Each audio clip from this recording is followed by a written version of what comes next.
Welcome back to Celebrating Senior Shutterbugs. Today, we are continuing our interview with photojournalist David Hume Kennerly.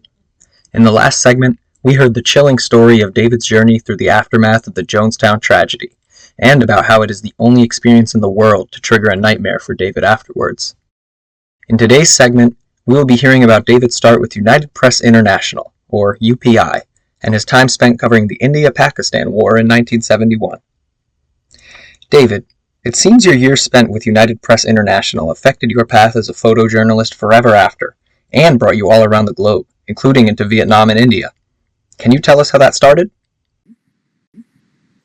My 5 years with UPI really had a huge influence on my life. I started out in Portland. I'd been a photographer on the Oregon Journal when I was 19 years old. And at that time, I was really trying to decide what lane I wanted to be in. I mean, photography is like medicine. You have specialties. So when I moved to Los Angeles, after being hired by UPI, that was a big deal for me. I just turned 20 years old, and all of a sudden I'm covering these giant stories. One of the early stories was it was an escaped murderer from San Quentin who was holed up in a motel. And I was right in the middle of the motel parking lot when he and the cops got into a shootout.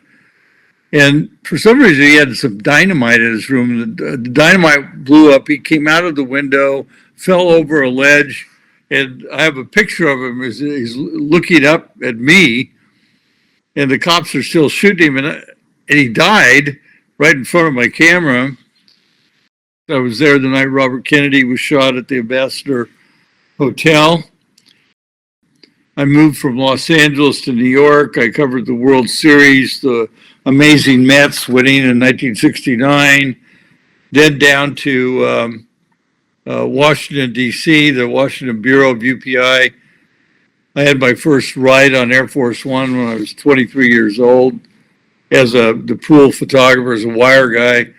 And then, of course, over to Vietnam. So from 20 to 25 years old, it was the most formative part of my career, really. When I was living in Saigon, obviously, but the UPI sent me over to India because there was this unfolding story of in East Pakistan, where millions of refugees were escaping atrocities. Had a lot to do with religion, Muslims attacking Hindus. And so when I got to Calcutta, it just photographed this surge of refugees coming across the border. And one of those photos was in the Pulitzer collection, and there was a giant refugee camp, they called it Salt Lake Refugee Camp, that was right outside of Calcutta, just with thousands of people. I don't know how big it was. I've seen stories later. It looked like 250,000, maybe. I mean, it was crazy. Those pictures really cast a light on a story that a lot of people weren't paying attention to. So, and it opened people's eyes to the situation that was unfolding. And it was so dramatic, it was so overwhelming, and it led to the India-Pakistan War later that year. And that war ultimately resulted in East Pakistan becoming Bangladesh. And I was with the Indian Army as they fought their way into Dhaka, the capital.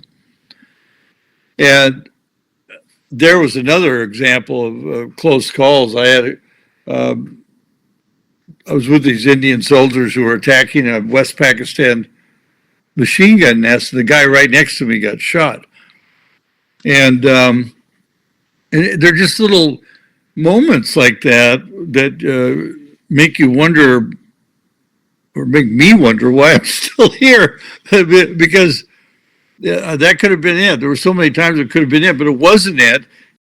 A lot of people have PTSD, and I'm very respectful and sympathetic to those who've gone through these kind of traumas, and which is not only in combat, but even right here in this country with school shootings and all that. That affects people's psyche forever.